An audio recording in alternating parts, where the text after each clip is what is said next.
লোকে সবসময় একটাই কথা বলে, মেনে নিতে পারলে জীবন সুন্দর। কিন্তু কেউ এটা বলে না প্রতিটা মেনে নেওয়ার পিছনে কতটা কষ্ট জমা হয়, কতটা স্বপ্ন গিলে ফেলতে হয়।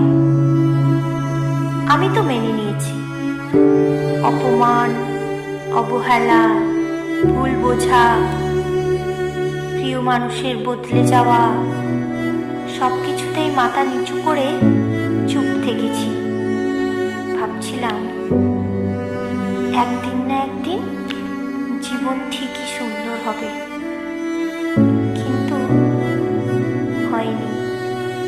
দিন যায়, রাত যায়, জীবন শুধু বয়েই চলে যায়, বদলায় না কিছুই।